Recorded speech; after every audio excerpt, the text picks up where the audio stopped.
Hello everyone and welcome to Road America for the 5th race of the Sundrop Cup Series season. We're here at Road America for the Menards 300 out here in Elkhart Lake, Wisconsin. 40 drivers in this race like always. The Cup Series loves coming here. The NSDCA loves coming here. And we're coming here 2 weekends this year with the trucks not running a triple header this time. They come in the summer, so some more action for the fans up in Wisconsin. Of course, this being a big road course event and Road America being a very fun track to be at, we have a guest commentator in the booth. Welcome, Peter, back to the booth here in the Cup Series. As the fans know, I love this track, America's National Park of Speed up here in Wisconsin. 4.048 miles of just awesome road course racing. And the NSDCA's best know how to get around these road courses, so 32 laps, I believe, here today. It's going to be a long one. Pitch strategy and keeping it on track going to be your big keys to this one. Speaking of pit strategy, the fuel window we've seen is about 7 to 9 laps, which usually would not seem like a lot, but again, as Peter said, it's a 4-mile road course. That's a lot of time to just get around here in one lap, almost over 2 minutes to get around just one lap here. It's going to be a long race today, so let's go ahead and get you guys straight into that pace lap so we can get ourselves going green. Let's go ahead down trackside with commands to fire the engines here at the Menards 300. Drivers, start your engines! Pepsi and the NSDCA have teamed up this season to bring you the Pepsi Pole Award for the fastest qualifier in all 26 Sundrop Cup Series races this season. This week it is Brandon Morris, your Auto Club race winner, on pole for Road America. Not really a road course ace, but we'll see if this 55 team can put themselves into victory lane today at the biggest road course on the schedule. We go racing for 32 laps at Road America. Right now, currently on our long pace lap here around Road America, coming into turn 8, this is a little bit of a downhill section, into one of the most critical corners on the track, right underneath the Johnsonville-Speedville Bridge, is the carousel. This winding double apex corner has caught many a driver out over the years. You have to hit your marks, and you just cannot really overstep your boundaries here because you may meet an untimely end in the tires because this gravel here is unforgiving. But turn 5, turn 1, Canada corner, which is turn 12, 3 main passing zones here, but honestly, if you want to make the move done, you can pretty much pass at any corner on this racetrack. Got a lot of drivers here in this race, and we're going to be going ready to be racing. It's Brandon Morris, your Auto Club winner, on the front row with last week's Willow Springs winner, the last road course ace, Tib Foster in that number 40. You got Larry Hagan, another road course specialist, back there in third. He won Pensacola last year. And Peter Onjak looking for his first win on the year in fourth. You got Matty Porta, another road course ace, but only has the one RC win last year at Old Spice. He rolls off in fifth with Cody Goforth, the closest driver to winning at Auto Club against his teammate. Joseph Strigley, a great racer in himself at the road courses, in seventh. Last season's winner, Colton Lane, eighth. Ninth is Austin Murray, and 10th, Sebastian Kukulon, who has won 2 of the first 4 races this season. Before we get racing here, Peter, who do you think's going to be the ones to watch, and what do you think's going to be the big key as we head around this 4-mile road course?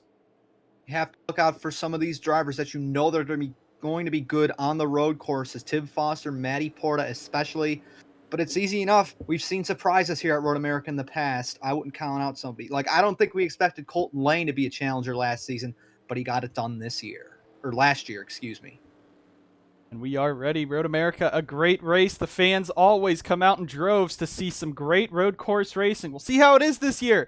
A lot of drivers have criticized the track for being a bit too slick, bit too loose coming around here, and they can really overshoot the corners, especially on these long straightaways. We're coming down the front straightaway, though. 40 cars getting ready to go racing for 32 laps at Road America. Morris and Foster lead us down. Green flags in the air. We're racing at Road America.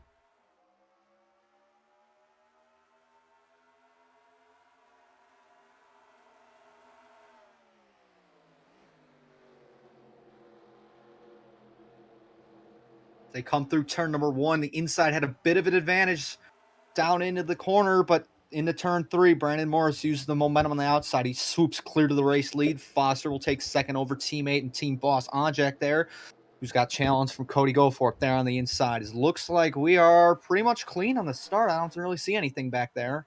And that's one thing we got to watch as we come down into this tricky turn number 5. A lot of times it's come out and bit drivers who come into it, so we always pause the camera right here on this opening lap. Might see some moves, but it looks like a lot of these guys being a bit more calm heading through the corner, not really trying to run each other over. There you see the 07 started this race dead last, already picking up spots. We did not mention this pre-race, but with Rose Henson having a pretty big crash down here in this section of the track, the Mountain Dew Custom Series race, Kamikaze Motorsports has put their team boss, Casey Mears, in the 07 car just to make sure Rose is okay after a pretty vicious hit in that race, and he is already back in the swing of things. I think he's moved his way into the top 30 already in that 07 as the rest of the field comes on through, but here is a very dangerous part of the course. If you go way too wide, you could be ending up in the sand, and you might not be able to save it, as we got the battle for the race lead heading through the kink. You know, we were talking about mistakes down into turn 5. The only one I saw was Brandon Morris overstepping his boundary a little bit. Maybe got too late onto the brakes there. He ran it a little wide on corner exit, and that may have set up the run here for Foster, Challenger on the back half of the circuit. Do want to mention, you know, Rose Henson. She's got a busy schedule this season trying to close out her NSDCA career, but that Indy 500, attempting one of the biggest races in the country, definitely don't want to jeopardize your chance at that. So other than that, it's going to be a pretty solid end of lap 1 here. The top 2 pulling away. Everybody else single file working down. Looks like we got a little bit of battle back there between DeLello and somebody else. But do we see a move out of Foster coming into turn 1? Have to wait and see. Foster might be a little too far back, but this 40 car is fast. He knows how to get it done at road courses. He wasn't leading that race at Willow Springs till about the halfway point. Got the lead on pit stops. Both the Onge Auto drivers, the 40 and 44, got out in front of the 19 on pit stops. Again, that 44 did have an incident on coming back off of the corner, or back onto the track at Willow Springs, but Foster was able to take it one by what? About 9 seconds in that 40 car? He's bad fast. If he clears into the race lead, gets around this 55, I think no one is going to stop him here. But we got a bit of battling further back. Kukulon and Jefferson. Jefferson really wants to get that 19 a bit further back and out of here as they go side by side into turn 5. Looks like they're going to stay even out of it there. You got Carter Freeze now. Spiniaco side by side back here as we funnel down. Looks like everybody keeping it calm. Nope, and commentator's curse as a round goes to 07 to Casey Mears. A little bit rusty, hasn't driven a race this season, so all those positions gained early have just been lost. And that's heartbreaking to see for that 07 team. But as Peter said, Casey Mears was retired at the end of this year, or at the end of last year, and hasn't really ran a Cup car in a while, hasn't really ran the Mountain Dew or the NSDCA in a while, so we saw some dirt kicked up there. We're just going to cycle on through, make sure that everyone is still on track, and that they are. So it is pretty much a big mistake there is turn 5. You don't know where your braking zone is, plus you're behind drivers. He just runs into the back of them and turns around, but it didn't look like too much damage there in that 07. Good to see there as the top 3 now as Foster gets a little wide through Canada Corner. That's going to bring Boss Onjak right onto the back of him. The top few are staying pretty close in single file, though. All the way back, you see Jefferson and Kukulon at the top of your screen, but now Foster running a bit wide again. Might be able to get that 44 to make a pass on him for that second spot. I'm not too sure what's going on here with this 40 car, because it seems like it's kind of back and forth rubber banding, for lack of a better term, off of that 55. It really seems like Foster gains through the carousel, gets right up to the back bumper of Morris, but as they come up through Thunder Valley and now through the last couple corners onto the main straight, the 40 falls back off.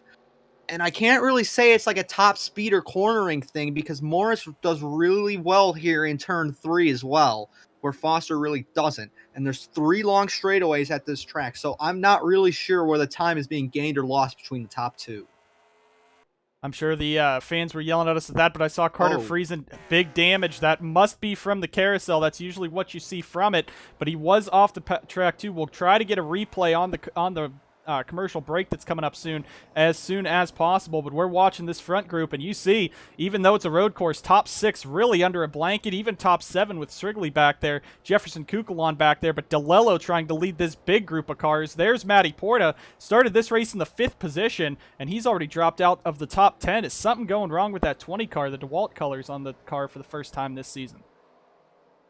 Not really sure what to make of Porta. I think he still might be getting used to Monster Motorsports. He is somewhere in the point standings. Let me get them up. Notes a little bit unorganized right now. Porta is 8th in the point stand. He's got 2 top 10s, so I mean, he's doing pretty well for himself here. As he steps it a little wide in the carousel. Keep it on the track, Matty. He's good. He's got it. But it's weird. He comes from a team. He comes from 2 seasons with Sauber, where he was the main focus, the only focus on that team. Now he's on a team, Monster Motorsports, with 6 full-time drivers. It's definitely a change of atmosphere for Porta. That's a big thing, too. You see his old team, Carter Friesen, is now pretty much out of this one in that 85 car. Again, we'll get a replay as soon as possible. As you see 2 of our one-hit wonders on the road courses fighting back there side by side for second. We'll get back to Porta and Monster Motorsports in just a second as we see a big battle up front. Now Hagen jumping to the inside to go fourth. On Jack and Foster up front. A bunch of battling coming through the final corners here. Morris trying to pull away, but the rest of the field going at it. And the Onge Auto duo fighting just like they were at Willow Springs behind a lone Toyota up front. Deja vu here at Road America. We're trying to outbrake each other into turn 1. You know, tires are warm, brakes are warm. Let's go race and let's make up some ground. Let's pass cars. Let's give these fans something to watch. Foster keeps second for right now. Hagen trying to go fourth and Lane a little bit back there as they settle down. The inside is definitely the lane you want to be in turn 3. Get such a good run. You can carry a lot more speed. Because otherwise, on that outside where there's not a lot of rubber, or at least the rubber there's all marbles, you have to tiptoe it through. Otherwise, you'll be stuck in the gravel. Here comes JJ with a move to the inside.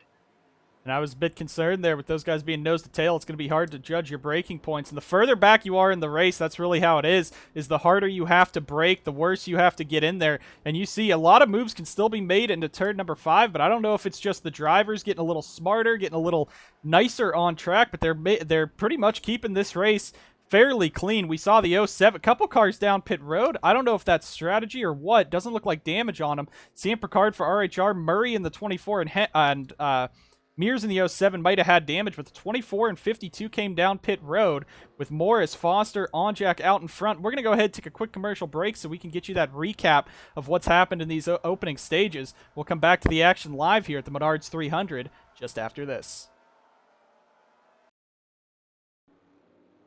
Battle for the race lead starting to heat up, but we've seen this a couple times coming through the carousel. Tip Foster in that 40 car chasing down Brandon Morris in the 55, but this time he might have a bit of a run through the carousel right up to the back. You can't really make a passing opportunity in the kink. It's really just a one-groove racetrack with these cars, at least. If you're on that very bottom, it might slow you down, but it sets you up for Canada Corner, and Morris, you see him weaving just a little bit down this back straightaway.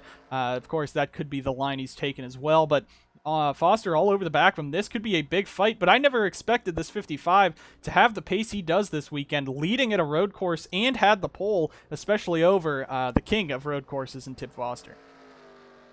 Well, we did see an unexpected Toyota driver performance out of Adam Mitchell in the MDCS race. We might be seeing it here with Morris leading laps as well, but Foster now his best chance yet off the final corner up the hill under the Bucyrus Bridge. Now might be the time for Tib to make his move. As we're coming around to lap number 6, this is an important one because I've seen in practice, I've seen that these guys might make some fuel strategy choices here, but you see Foster making the move to the inside in turn 1. He doesn't care about fuel. He wants to lead before pits instead of after, but I don't think he's going to get there. That inside of turn 1 seems to be kind of lacking coming off the corner and down through here, so it might be harder to make some moves here in this race, and it could come down to really fuel strategy getting it. We do want to point out those couple slower cars we saw at the back as Onjak's going to make a move for second. The 07 came down to repair just a little bit of that front end damage. The 24 actually came in 4 tires on lap number 4, and the 52 was a little further back because Picard went wide, but saved it in the carousels. We got a battle for second heading up to turn 6. Seemed what threw the 40 off. I think it's the back end stepped out a little bit on corner exit. He had to lose his speed, had to catch the car, cost him time, and then probably frustrated got offline into turn number 3. But that was, I don't know what was going on there between the 40 and the 44 coming through the hurry downs there, turn 7s. But Foster's going to be comfortably into P2 right now, and now Onjak sees the attack from Hagen as Morris trying to check out once again right before pit stops. And yeah, pit stops could be anywhere from 6 laps to 9 laps of a fuel run. You can definitely make it 9 laps if you wish, but we've seen drivers kind of split it up into 6 laps because these tires, they wear pretty quickly, and you saw from the 55-44, they were kind of getting a little loose, a little swirly there through the opening part of the course, so you definitely want to get some fresh rubber on those cars, on those tires, especially too, you'd be out of the traffic and you'd have maybe an extra lap before everyone else came down that you'd be able to run on your own, and unlike at the ovals where drafting is key, you really want to be on your own here because you can run your own line as Foster's going to make a big move for the race lead here on the 55 coming down the front straightaway. Don't see it often, but turn 14, yet another passing zone here at Road America. Honestly thought Foster may have just been keeping it low to get an undercut on the field, but no. Drag race down the main straightaway. Who's going to get the lead?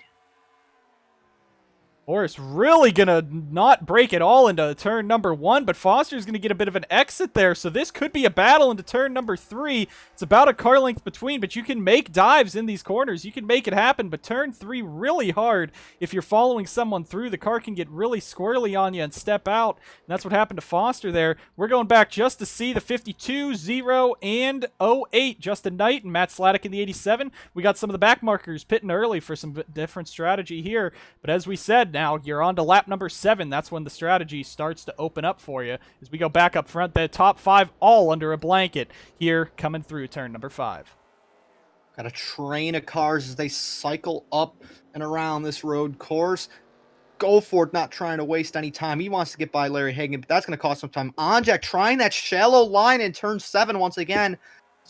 It's just hurting him. It's not going to happen. It's very tough to make a pass happen there, and on a road ace like Foster, it's just not going to happen. But now Onjak all over the back bumper of the 40. This is going to be tight here through the carousel. Could Onjak set up a move possibly down toward the corner? Morris pushing it a little bit wide there. They're all good, at least up front. And here we go. Who's going to pit? Who's going to be the first of these drivers to pit here, at least in the top running? You usually see with the guys up front, a majority of them come in on 1 lap and a majority of them come in the 2nd lap. You don't really see that early pit strategy like Murray and some of the other back markers did, but if you're in the back here at Road America, we saw at the beginning of this race, if you were 39th or 40th, you were already about 15 seconds behind the race leaders just trying to work your way around traffic and all that. So what you'd have to do is Morris goes really wide. Those tires are dying on the 55. We'll see if they do make a move as Foster had to get real slow to avoid from hitting the 55. And here we go. Pit strategy is open. And Colton Lane, Joseph Strigley going to be the 2 trying to capitalize on it with DeLello. Some of the Chevys playing some big strategy trying to get the overcut. Look at this. Look at this. The only drivers really staying out, they're all Monster Motorsports drivers. You also got Curtis staying out, so now you do have a bit of a mix. You have Strigley up there, who is a Chevy. You got Matty Porter, but Curtis also stayed out. You have Bright there, Delgado, Bobo Jones. That's another Monster Motorsports affiliated team. Eves and Reed.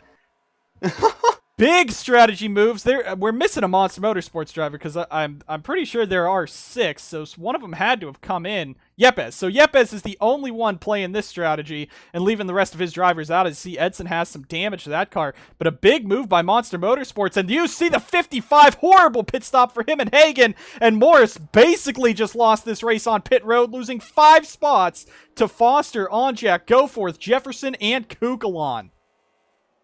And 2 big issues there for some of the top runners. They're going to drop down. But Foster hit his marks on the pit stop. We'll have to see how everybody else fares here. Lane and Strigley up there. They're going to be down there fighting for the lead wherever they are around this racetrack.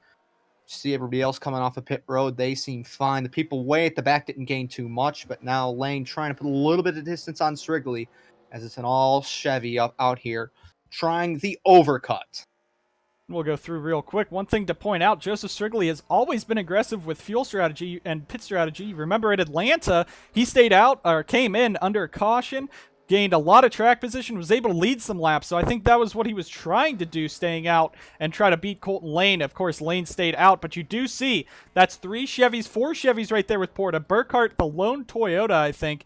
Eli Bright has to be aggressive. 48th in points, only 4 points on the season. No finish above 30th yet. DJ Curtis, another Monster Motorsports driver. Delgado's just here to get some experience, have some fun in that 04 car, and try to gain as much as he can. That's another Monster Motorsports affiliated team and driver. There's Here's Monster, and Eves, I guess, just wanted to join the party, and then you have the rest of the field that hasn't come in. So you got a big move on fuel strategy here, but interesting to see that all of Monster Motorsports except the 77 came down under that lap number 7 pit stop. Guess I do want to understand that if you're a 6-car powerhouse like Monster, yeah, you can send a driver in, break up the strategy, because cautions here can change a lot. I think it was in the Crown Royal Truck Series a few years ago. There was, I want to say, 1 or 2 cautions during a pit cycle, and we have one right now, and it just turned the race absolutely up on its head. I'm not sure who went off in the carousel. Possibly, is that Christian Vargas in the 08? That's Justin Knight, the F1 driver for Sauber in that car it's this weekend. somebody on pit road. Somebody on pit road's got hood damage. We're looking. It is Austin Johnson. What a shock that the 35 is torn up. He didn't really hit anyone else, but this might be big for Colton Lane. He might be your race leader in this 60 car.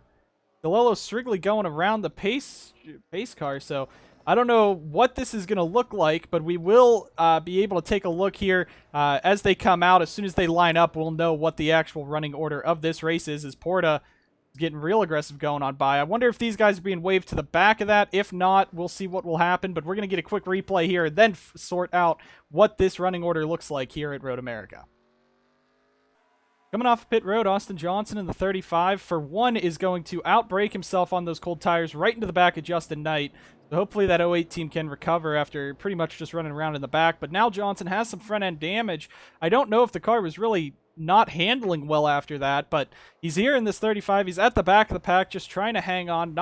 Has not always been a good road course racer, but as we come to the carousel, that's going to be where everything goes off. You know, minding his own business, coming in through turn 8, trying to regroup, recalibrate that 35, has to deal with the damage, runs a little bit wide there. That might be the telltale sign that something's wrong. Car's not performing exactly as he could, you know, takes a similar line to everybody else, but car decides otherwise, and off goes the 35 and meets the unforgiving tires.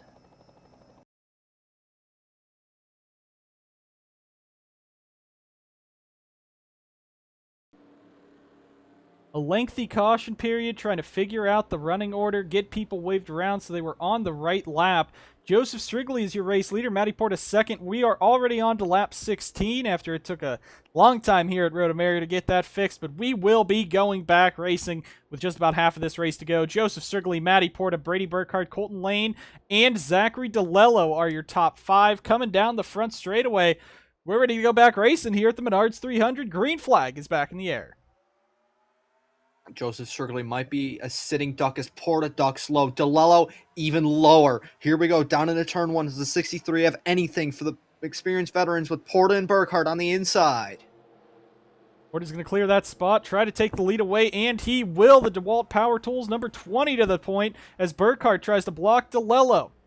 For those people here, as you see this restart, a bunch of the running order is jumbled up. A couple guys came in to top off on fuel during that lengthy pit stop. So you have many drivers that came back down, tried to top off and make it to the end. And that's why you see this big difference here in the drivers. But it is Matty Porta, your race leader. We're going to go ahead and throw the camera right here so you can see the moves down into turn number 5 once again. Hopefully everyone can keep a clean Spurley tube with a big dive. And here comes Ben Yako. Look at how many spots that 83 just picked up.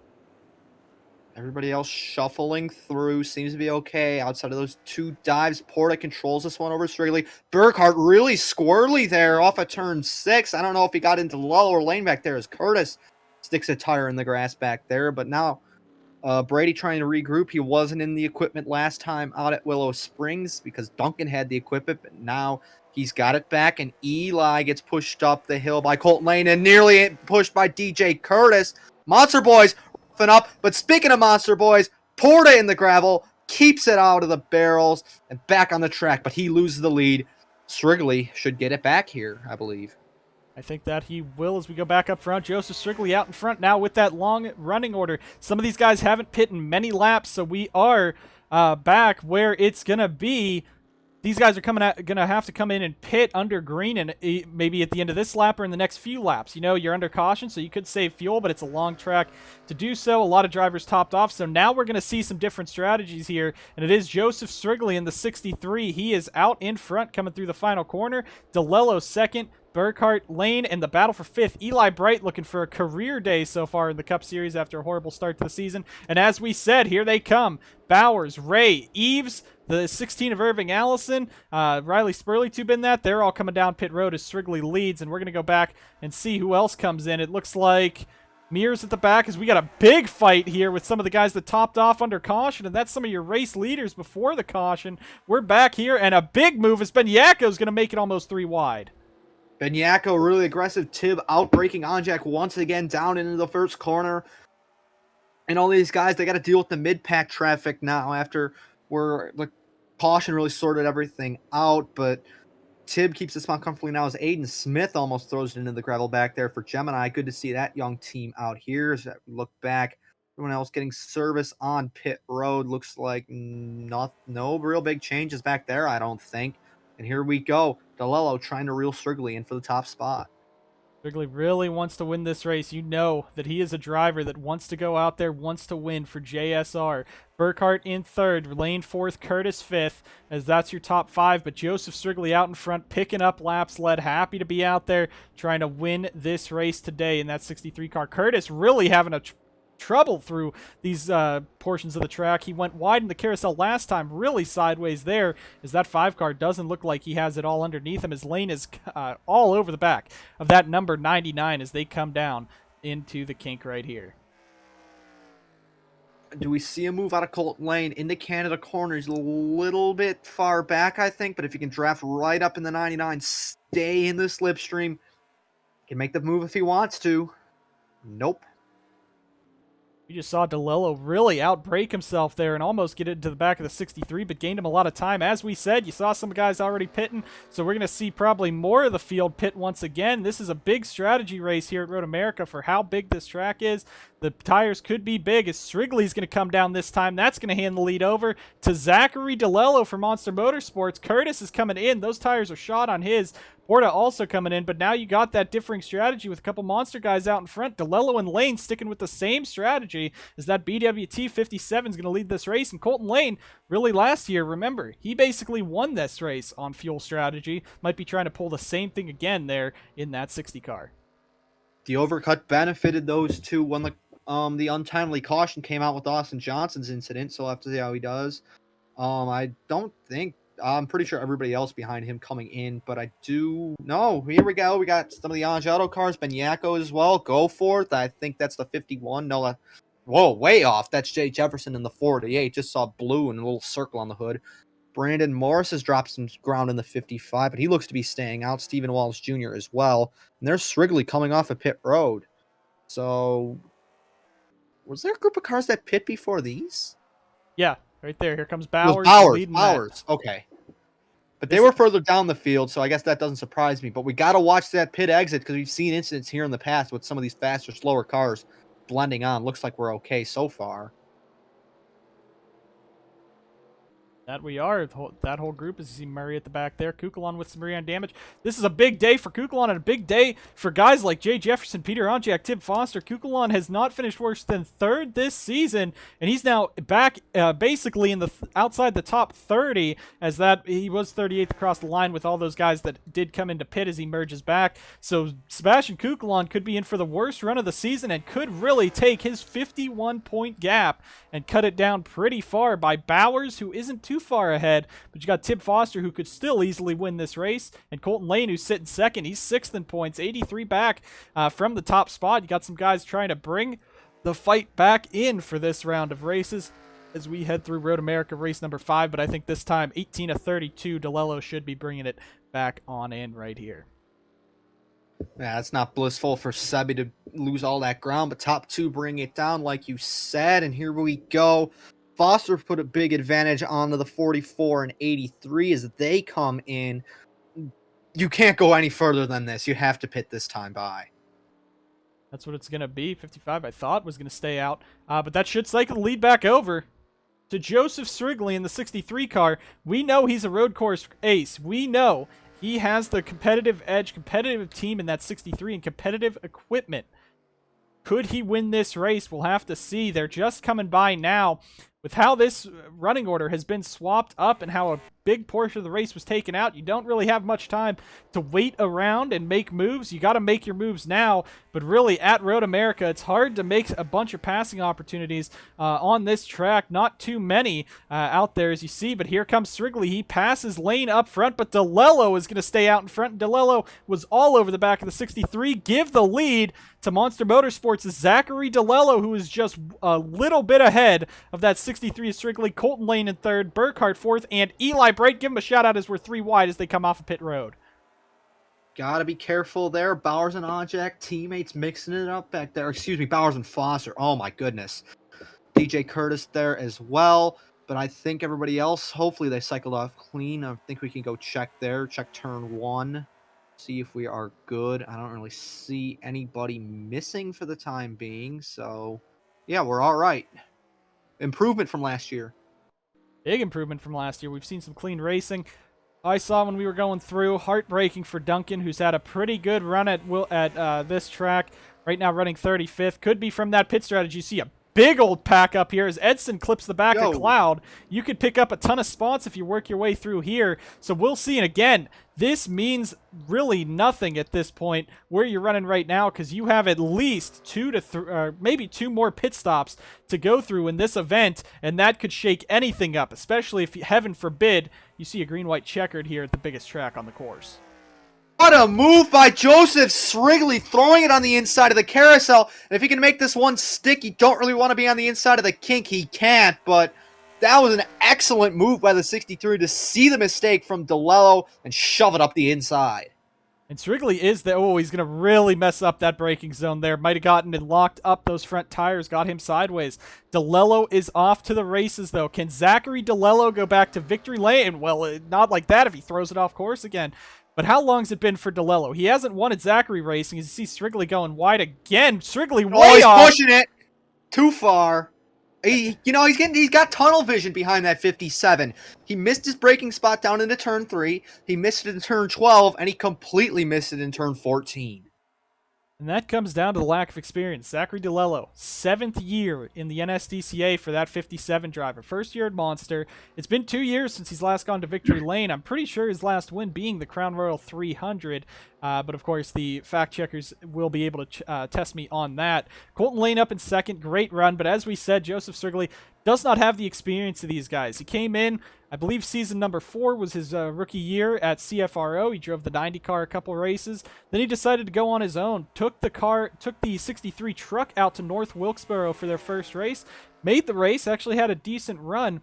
But still, no top 5s in his career in any division. He's right now running 4th, but if he keeps messing up, making mistakes, it's not just going to cost him a win, it's going to cost him that first top 5. He's 4th right now in the 63 car, so he's got to watch. As you see a little on the back of the 99, he has to really rein in that power. He's not used to being up front all the time. He ran decently at Pensacola last year, could have had a win there.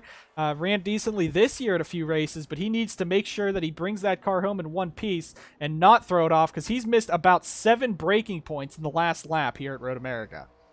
You saw that tunnel vision once again, down into turn 5, down into turn 6. That 63 was focused right onto the back of 99. Is okay, Eli. He's going to hit the wall, but he's going to be able to keep it going here. That's what Strigley's thing. And then there in a turn 8, you saw him slide off the course, but that was just because the tires probably were cooked from being in the grass. And that's what he has to do. You just saw Bright go off behind him. So all these guys, Road America is a hard track. It's long, it's fast. You got so many sharp braking points. The tires wear really quickly. You get out on one lap and you might have maybe 5 or 6% of your tire wear right there in one lap. It's really taxing on the car, taxing on the drivers, and you got to keep it clean. And Strigley's doing his best, but he's really pushing it. But what we're seeing here, Chevy has not really gone. Their last win, if I'm not mistaken, was Colton Lane, wasn't it? At this race last season in the Cup Series, at least, because I know only Monster Motorsports' 2 wins came from Friesen and Lane. I don't remember if another Chevy team went on and won last year, but this could be a marking achievement for Chevrolet this season. Don't think a Pontiac won an MDCS last year. I don't think a GMC won in trucks last year. Vince Friese did win at Auto Club, though, this year for GMC. Right, yes. So GM as a whole has won since then, but Chevrolet itself, I do not think so, because they are not in the DPDS. So that accounts for all the series. Here we go. We got Bauer setting up a move there on the 51. Good thing about this one, Bobo Jones, of course, the 51 driver for this week. He's in 5th. We haven't talked about him yet, but that is good to see out of a road course driver. Has had a pretty decent Mountain Dew Custom Series run so far this year. He and his teammate Mac Johnson were both near the top of the standings before Road America. I don't know how it looks after Road America, but he is having a good run today for Johnson Performance. Top 5 run, and he's a road course ace. Maybe not as strong as some of the other guys in the field, like Porta and Foster, who are just behind him, but a great day nonetheless for the Johnson Performance, number 51. Oh, Brady! He's going to keep it off the wall. Good. Seems like the veterans seem to have more luck than some of the inexperienced drivers dealing with that famous carousel gravel. And speaking of veterans, it's Onjek the one off this time. Follows Brady's suit and puts it back onto the tarmac. No, we got another one. Is that Ray? That's Mears. So the veteran streak breaks and the 07's out. And that's going to bring us to a caution, so that's going to change this race even more. Heartbreaking for Mears, who was back, again, just for the one race there as... Oh, yeah, someone went off before that I'm missing. That's Brady. Third. Brady just went off. That's what I forget. But we are coming back to the caution. DeLillo leads. Now, what you're looking at, this one's not in the middle of a pit cycle. Thank God we don't have to play that again. So the NSDCA might try to rush this caution at least. You see the 17 has some rear damage. That's probably turn 5. Turn 5 is still a tricky corner. You didn't really see many stack-ups there, but you could still see people missing their braking zone. It's a tricky corner downhill into a very slow move. So Eves has some front-end damage there too in that 47. 17th right now for Eves is a good day, but heartbreaking to see Mears all damaged up in that 07. Was running real close, but I wonder if there's something up with the carousel right now. 4 cars basically went off in the span of a lap. Somebody could be laying fluid down there. I know a bunch of people in the garage here would be pointing at that 52 car, Ronnie Hank Racing, possibly laying oil down, but you never know. But you have to hit your marks. You cannot let your guard down at a track like this. Any road course, any track for that matter. And I think some of those guys just trying to get into that green flag run, settle in, they just missed their mark. May have saw the smoke. I don't know what way the wind's blowing. Maybe the smoke had blown across the track a little bit. So, plenty of possibilities here at Road America. This track, always unpredictable. That's why the fans love it. As you said a little bit ago about Ronnie Hank Racing, giving them a shout-out, bit of a spotlight here. Sam Picard in that 52. Last season drove this race at Smart Motorsports. I believe he was running in the top 10, and then I believe he was the one at Smart Motorsports that was in an incident coming off a pit road. Nonetheless, second race that they've started. Their only other race they made was Las Vegas. They DNQ'd the last 2. It's a nice job for that 52 team to get in there. We're going to go ahead and get you to pit stops, but we, of course, want to make sure, take a quick replay and see what the heck just happened in the carousel this last time by. So coming through the carousel this time, you're going to see a couple guys go out. Brady Burkhart's going to be the first one in this 99 car. He's just going to go wide. He's just going to run it wide. Nothing really there. Just gasses it up a little bit and gets into the sand, and he's going to go for a nice wild ride there. Just barely keeps it off the wall. Now we're going to go a bit further back. There's Onjak in the 44. He's going to do the same thing. Eli Brady almost does the same thing as well, but Onjak's going to go wide, and I think he keeps it just a bit closer and keeps it out of the wall a bit nicer. Now here comes Casey Mears. Hasn't been on this track in a year, hasn't been in a cup car in a while, and it just goes off at the end, right into the wall. Heavy damage, and his day is done. Heartbreaking for the 07, but happy to see Mears back, at least for a one-off here. Hopefully we'll see him in the future again. We're going to go ahead, get you to pit stops here at Road America.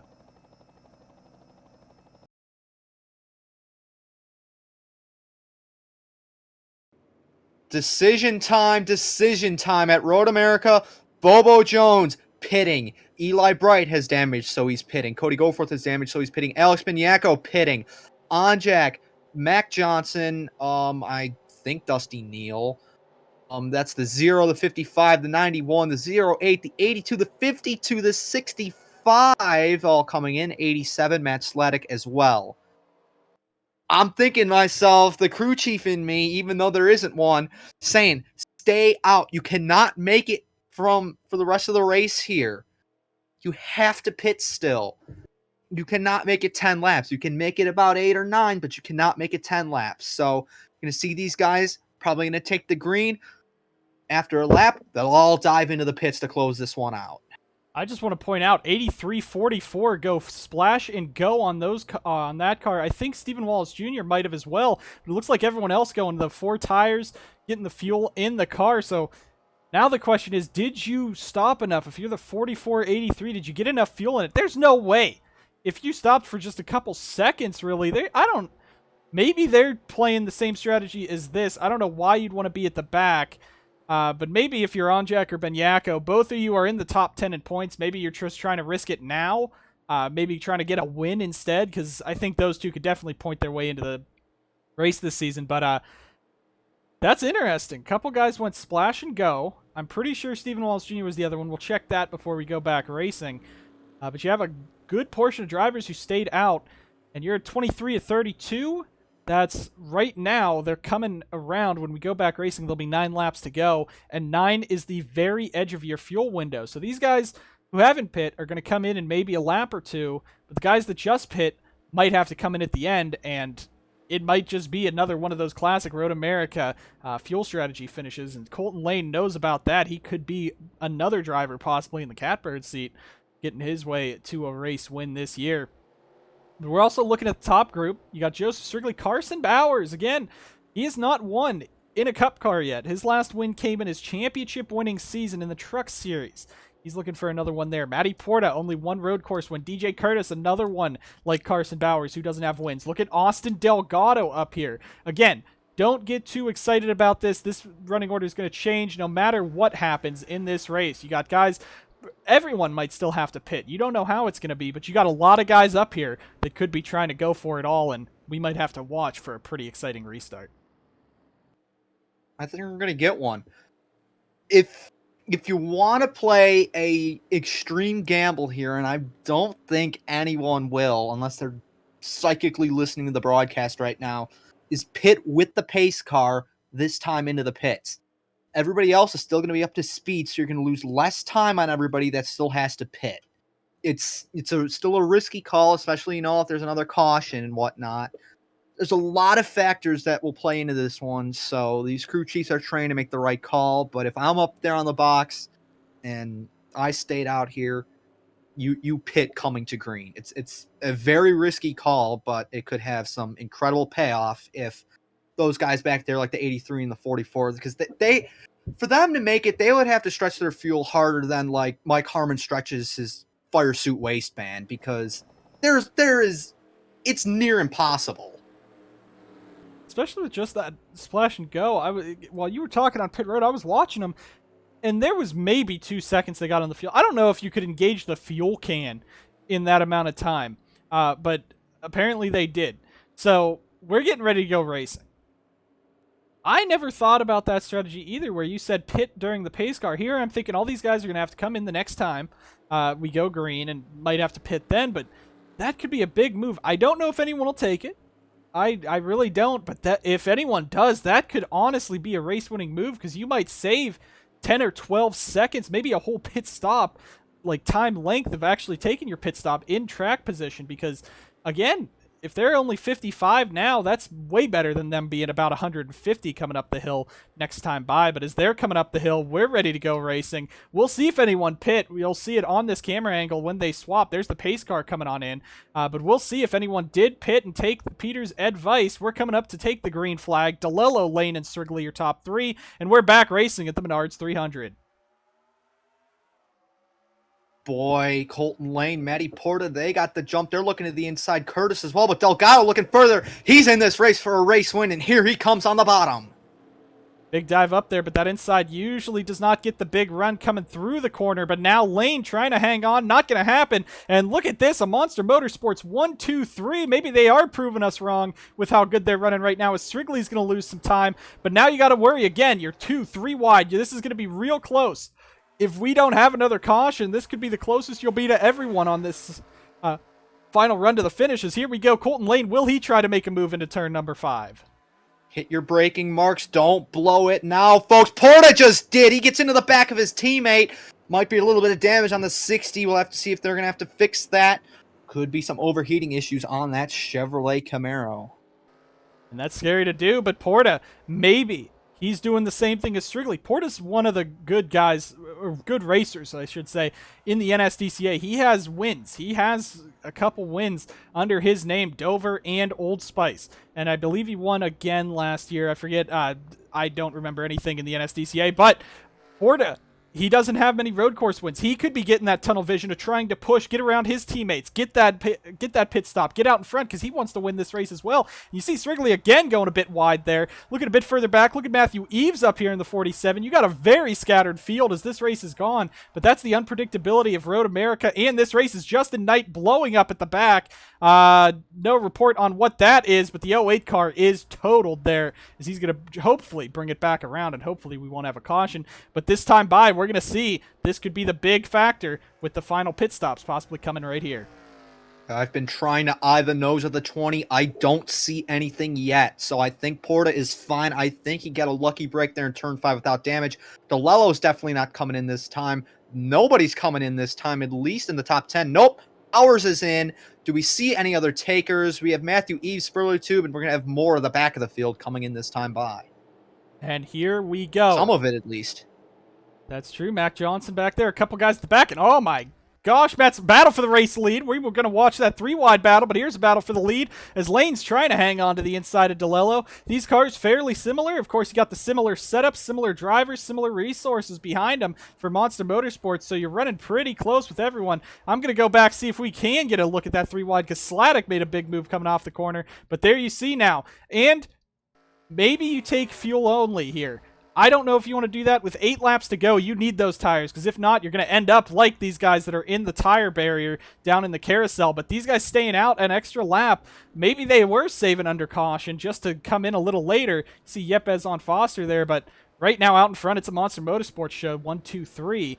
And we'll see what these guys do. Maybe they'll all come in together. Maybe they'll try to extend as Porta goes wide. Might bring Strigley back into this. But something you don't see often. 4 Chevys up front. This could be a very topsy-turvy race. And Austin Delgado just hanging on over Curtis in 5th. Going one last time through the field, making sure everyone made it up through there. And here comes the rest of the field coming on out. So we'll see as Knight gets to pit road. Thank God. But we will have still some green flag racing left in this event. An interesting foursome up front between these Chevys. DeLello, a fan favorite veteran. Lane, a hard-charging driver. He's a champion. He dominated a few seasons ago in the Mountain Dew Custom Series. Porta, the road course ace, the guy you expect to be up here. And then Strigley, the underdog, looking even a little bit further back. Delgado, the young upshot driver up here in the SDCS for a race. Curtis, a fan favorite as well, looking for that SDCS win. Yepes and Jefferson back here, some of the greatest of all time. Burkhart and Foster, fan favorites as well. The stars of the NSDCA out in full force once again. Jefferson's got some hood damage and runs a little bit wide in turn 12 as Brady and Tibb fighting up through Billy Mitchell bend. Do they pit? Are they pitting this time? 2 of them are. Porta and Strigley come in. Delgado to follow, as looks like we're going to get a bunch of drivers in this time. It's the money stop, folks. Foster Burkhardt playing some very aggressive racing. They're staying out. You remember at Willow Springs, Hagan and Reed played some aggressive racing in the middle of a pit cycle, and they lost out on some spots, but this is big. If you pit from now, well, last lap, last time by, and here, you take those 4 tires and fuel, you make it to the end of the race. The problem is that those guys that came in under that last caution, I think also came in, or most of them did, have also come in by now. Maybe I'm mistaken, but I know Onjak, he came in. Benyako, was he on pit road already? He pit. So Benyako pits, so those guys did not get the fuel in the car, but you could also be thinking tires too. Porta is going to have Strigley right on his back bumper. There's Delgado. Yepes is going to lose a spot. Curtis lost time. Curtis lost a ton of time there. Here comes Bowers and Eves. So, as we said, pretty much when you pit, if you pit after the race went back green, you should be able to make it to the end. However, you have more fuel left as this race progresses. The further you go, the more fuel you'll have. Colton Lane now hunting DeLello. Those tires, you're going to have fresher tires as well. So those guys, that first round of drivers that came in are going to be the closest ones on fuel. Everyone else should be decently good. But then again, as you see Onjak going wide in that 44, then again, you still have to make these laps, and you're pushing it. It's the final laps of the race. You're trying to use as much as you can, gain as much as you can, and you could run that fuel tank dry, because remember, 6 is possibly the minimum if you're pushing full speed here at RA. Latin America's favorite team remains 1-2, but I think this is the lap they will be coming into the pits. Zachary DeLello leads it. I think he was the driver that lost it to Diego Yepes' blown engine here in season number 1, if I'm not mistaken. And Colton Lane, I want to say he won back here in the NDCS, but we know he won this race last year in the SDCS. They drop it on a pit road. And here is the money stop, and this, a big gap over the rest of them. Those guys, of course, were pretty far back before coming on in. So here we go. This is possibly the final group of pit stops of the day. Cody Goforth going aggressive in that 17. Neil stays out. Picard, Edson, Jones, Sladek, Cloud, and a bunch of those back guys. So they might be trying, I don't know if they're going to try to stretch it to the end, but they might be trying to catch a lucky caution or something. Give it a shout out to Ronnie Hank Racing going aggressive on this strategy. But you also got the 51 who must have lost time. I don't know where he lost time. He pit. No, remember he took tires on his pit stop like you mentioned. That's true. So maybe they packed a bunch of fuel in that car. He might have enough to make it to the end of the race, and still, you got those guys that just came in. If this 51 can make it, that'd be an upset for the ages. If Johnson Performance and especially Bobo Jones could get his first career win in a cup car of all places, but still, still a lot of time. You can run out of fuel at any point, but Cody Goforth out in front, doing his best, trying to do as much as he can. Dusty Neal, Sam Picard, Edson, Bobo Jones, Sladek, Cloud, Aiden Smith, Eli Bright, and your pole sitter Morris are the only guys that have not pit. And DeLello has left Colton Lane in the dust after pit stops. They've left everybody else in the dust. Look at that. DeLello's braking for turn 5, and Porta and Strigley are just crossing underneath the Sargento Bridge. Now Delgado's found his teammates and some other dodges back there. Bowers, you have Matthew Eves, Tiv Foster, and Yepes stuck in that. And then behind them, it's Onjak and Curtis, looks like. JJ, they had to beat the hood down with the big whooper on the pit lane. Burkhart lost a little bit of time, and oh, goodness. Is that Mac Johnson at 34 this week? I'm not exactly sure. Here we go. Reed and Ray side by side. That is Mac, who almost got into the back of Riley Spurley Tube there coming into the corner. So now the question is, do these guys...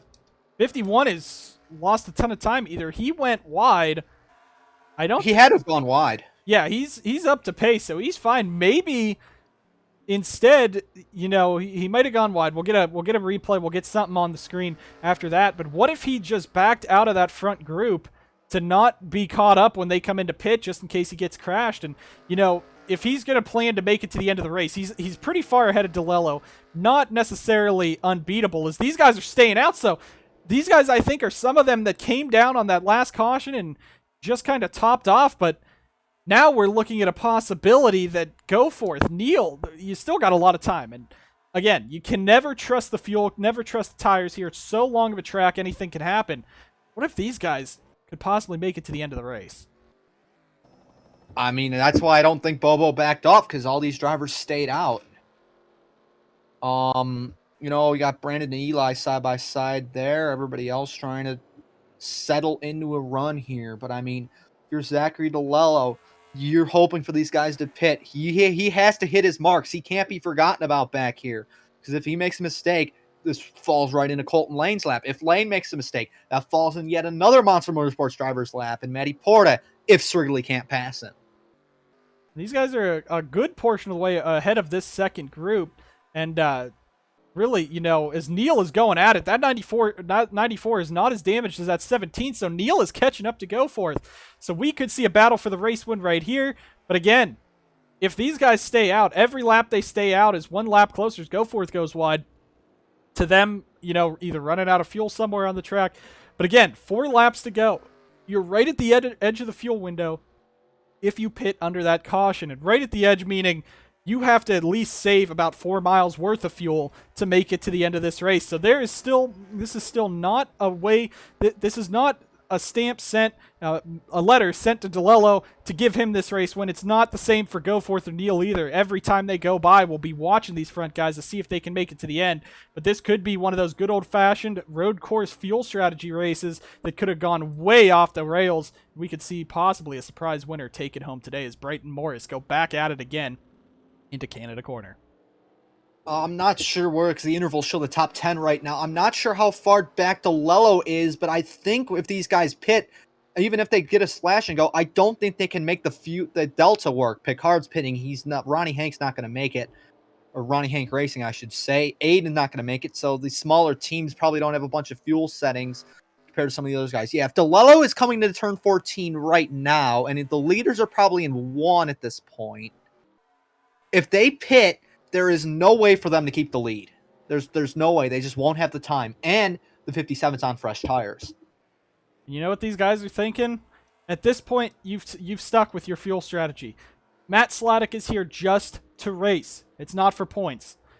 The 94, Neal and Goforth could probably point their way into the chase this year, and they're not really worrying about winning a race. But Edson, even Cloud, P2M, not the same as they once were. Eli Bright, Bobo Jones, some of these guys are up here just for a big points day if Eli can make this work. But guys like Bobo Jones and Matt Sladek are here to win a race. And at this point, you may as well run it out of fuel and run it to the end of this one to make sure that, give it your all, because if you pit now, it's over.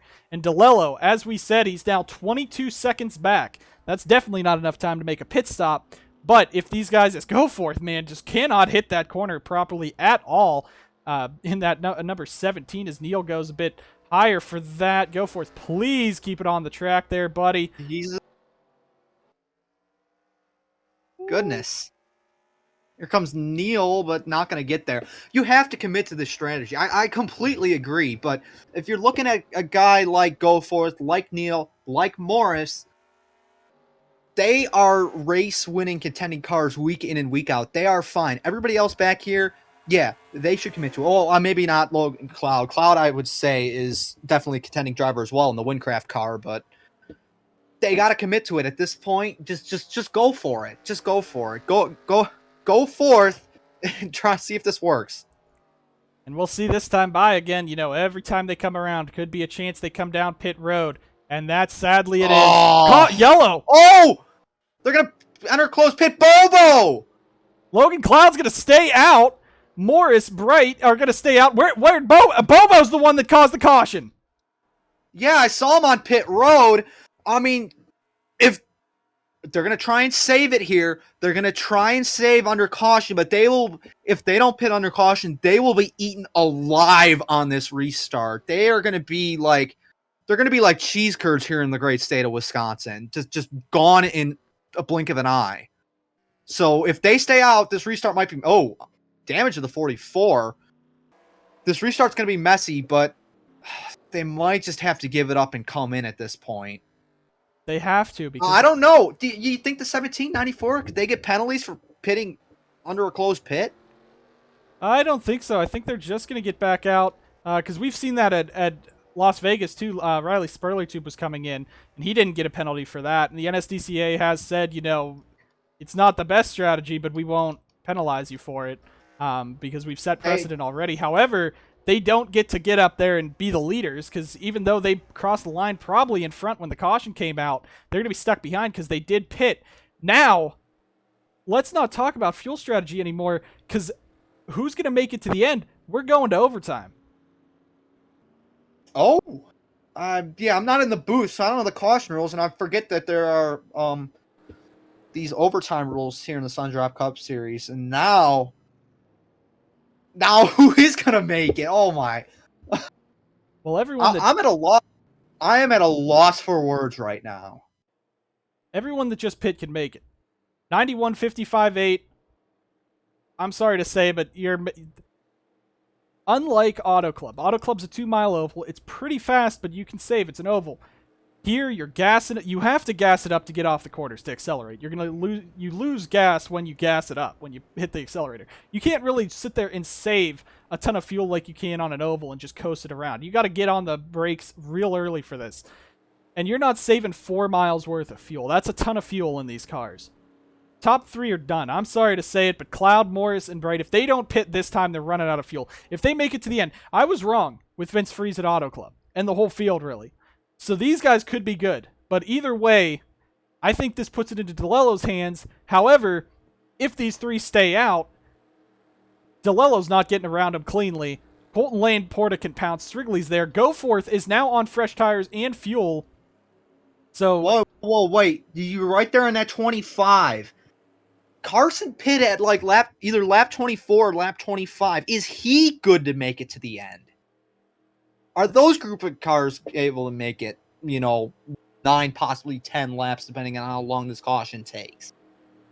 Gosh, it shouldn't take too long now that they're actually all formed together pretty much. Thankfully, this wasn't in the middle of a fuel window, and we will get a replay on your screen shortly. Don't worry about that. We want to make sure. It lives. The 51 lives.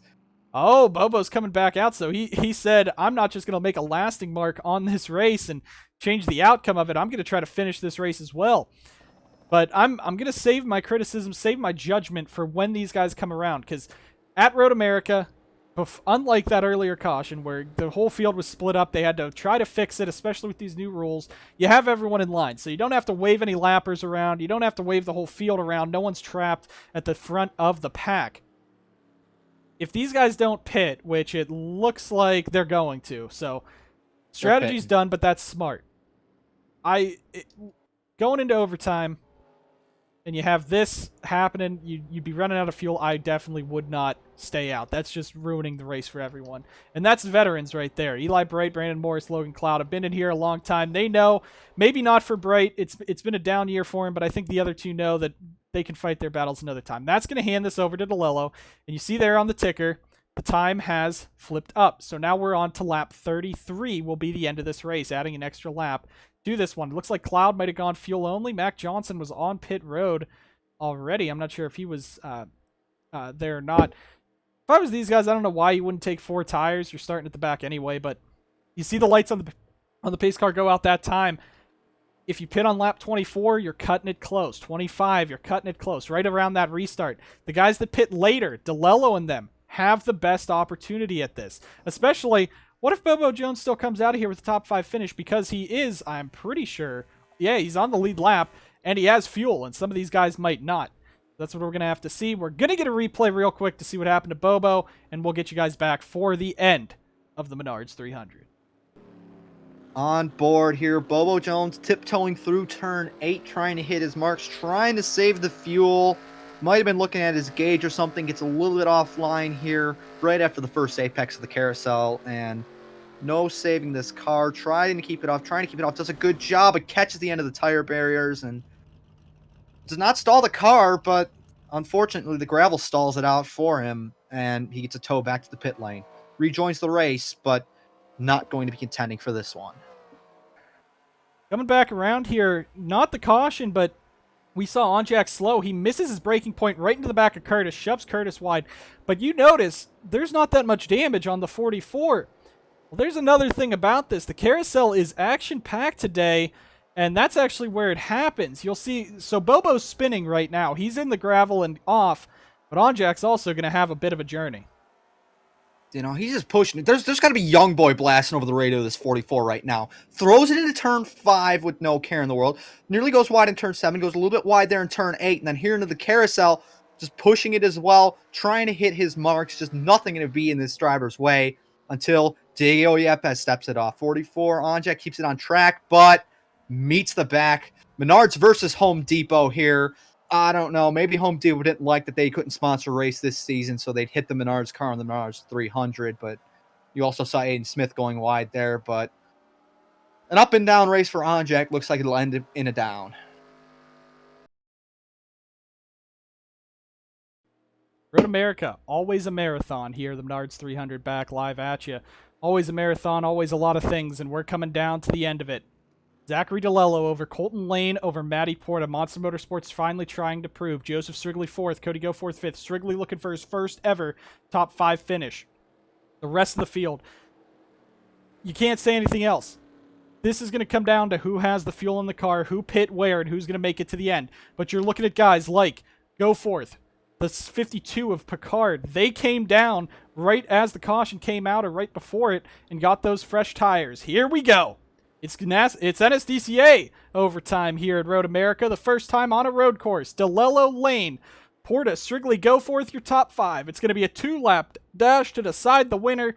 Coming up the hill under the Bucyrus Bridge, and we are ready to go racing at Road America. 2 laps to decide it. DeLello in the race lead. Green flags in the air. The Menards 300 back underway. 8 miles left. Strigley not wasting any time. Lane waiting a little bit for his move. Larry Hagan got a monster restart back there, but I think he's going to be too far back to do anything as they all slam into turn 1.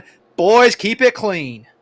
And Lane, he's going to be throwing it right there on DeLello. I don't know if he's going to have enough time to take a move at him because these cars, again, Monster Motorsports, it's the same team, so you're running similar setups, similar team groups. You're just trying to get themselves into victory lane, and maybe they're sitting there thinking they don't want to take another teammate out for it, but Colton Lane might have to win this race. Last year he won it and missed the chase. He knows how important it is to try to get a win in the chase, to get himself into the chase. He missed it last year. He's trying to get it this year. DeLello out in front. One last look through turn 5 as everyone dives it on in. You might see some aggressive moves, but you still don't want to crash yourself out and cause another restart here as we are still green. But it's Zachary DeLello, the fan favorite out in front. Colton Lane looking for a dive there. Thought about it way too early. Colton, he's gonna get the gravel there on corner exit of 7. Really gonna cost him time. Now Porta's gonna have a big run there. 20 versus 60. DeLello's going to try and check out. Still have to hit your marks with the carousel. Strigley up here challenging as well. Lot to watch, folks. Lot to watch. Can they make it through? Tiptoeing through the double apex. And you're coming. All you're looking for is the white flag because that means there will not be another attempt at it. We get a caution here. We get another chance at a green-white checkered, and you're definitely running it out of fuel. Everyone looks like they made it through the carousel. Top group all under a blanket, and it's Monster Motorsports. 1, 2, 3. Porta looking to make a move down here into Canada corner. Looking real low. Not going to make it, though, as he's all over the back of Lane. But the top 3 are nose to tail with Strigley right behind. Porta now making a shot at Lane. Here he comes around the outside of turn 13. This is going to be tight to make it stick. He might do it, though. The Italian stallion, Matty Porta, using his big breadstick to make this move to the inside. White flag, though, checking out on the field. Zachary DeLello in the number 57. Now Strigley mixing it up here, looking for a second. Could be a massive run for that 63 team. White flag. And here we go. That's it. Right here. Did anyone pit? There's cars in the back pit in the 91, 55. I thought those guys just came in, but they're all out. Strigley real slow through one. That might just be him hitting the bottom on those rumble strips, though. But you can't trust that the fuel's going to last. He ran an extra lap. That's not calculated in this race, but some of these guys pit late. DeLello is gone. There's no chance at it now. If Porta is going to win this race, he might have to hope for that 57 to go because I think an almost 2-second gap, I think, might just be a little too insurmountable. But you've seen a lot of chaos at the end. We'll see what Porta can do. Down into 5. Strigley is clear into 3rd, looking for his first ever top 5 as Dusty Neal fights Cody Goforth. As Foster goes wide in the 40, might have been pushed by Bowers back there. But we're watching the 57 as Bobo's on pit road. We're watching the 57. Can DeLello bring it home? Hit your marks, hit your marks. Quick section of the track, downhill into turn 8. Gets on the brakes.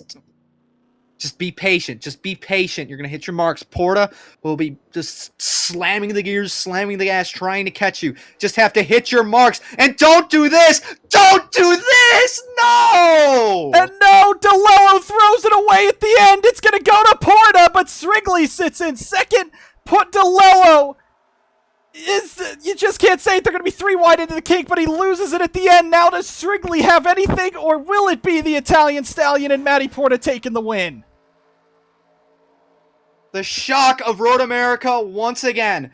Matty Porta has just 2 more corners left to bring home a long-awaited Road America victory. And Strigley's going to throw it wide. Don't throw it away second there, buddy. He tried at the end. It's not going to work. DeLello off at the end. Porta in the 20. It's gonna go for him. Another road course victory for the Italian man himself. Porta is gonna bring it home for Monster. Matty Porta will win the Menards 300 at Road America.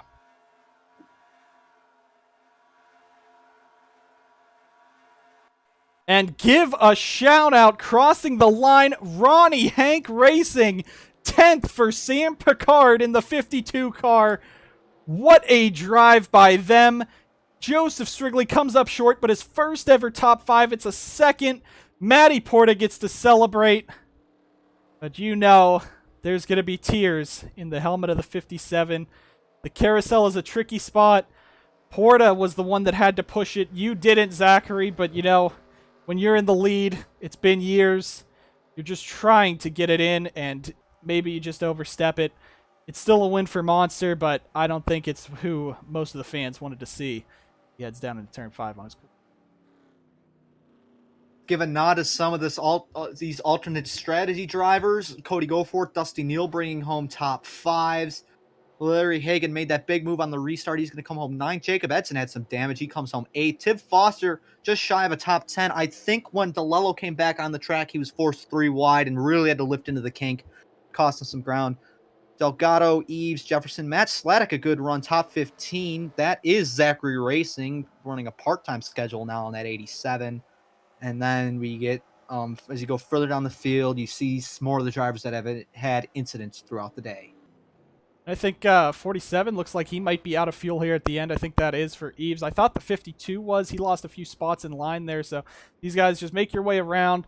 Again, the NSDCA does cover any damage fees that happen on the cooldown lap, so they don't have to worry. These guys all ran out of fuel at the end. Cloud, Mac, Eli Morris. I don't know why they came back in, but that was interesting. But Matty Porta, you know, he just worked his way through. He waited for DeLello. As you see, Bowers is out of fuel on the backstretch, so I can't believe it. What a run at the end of this, and DeLello, it's heartbreaking. The carousel is probably the trickiest part of the track. Turn 5 is hard to get when you're in the pack, but the carousel claims so many drivers. It's just so tricky to run in these big, heavy stock cars, and it's heartbreaking to say that DeLello, who was just a few laps away from his first win in years, will have to come up short and wait for yet another week. Well, that does it from Road America. We saw it once again.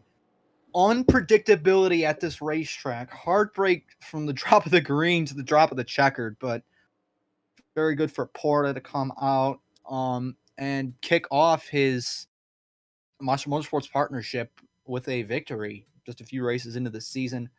Good runs from a bunch of drivers. Bunch of drivers will be going home disappointed, but still very early in the season, race 5 of 26, so a lot of time to turn it around for some of the drivers off to a tough start to the season. I'd like to thank you again for having me up here in the booth today.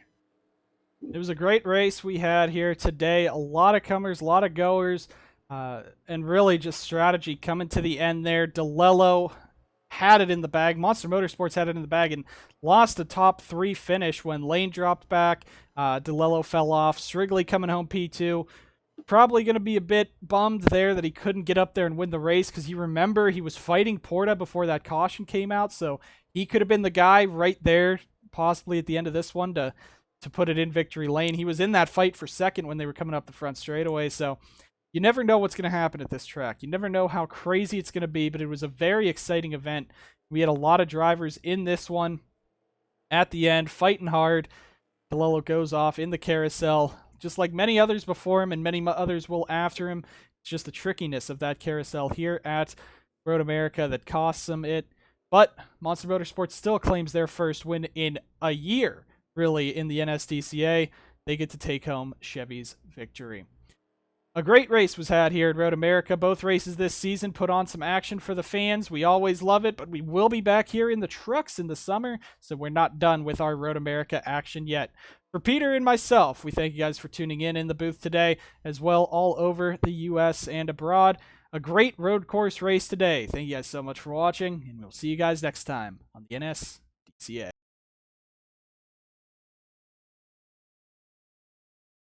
You guys are Get in line. Oh, they're probably waiting for them to wave around. Ray, I said go around the leader. What the hell are you doing, boy? That's easy to write off. Ray, what the fuck are you doing? Okay, Jesus Christ. I think he's waiting for the rest of them, which is... Whoa, whoa, whoa, Eli, you fucking idiot! No damage, no damage. When they come around, we'll be able to know what's going on. Okay, Tibbs taking off. So okay, so these guys all pit to top Alright, off, so well, they're at the back. we're good now. Murray, what the fuck are you doing?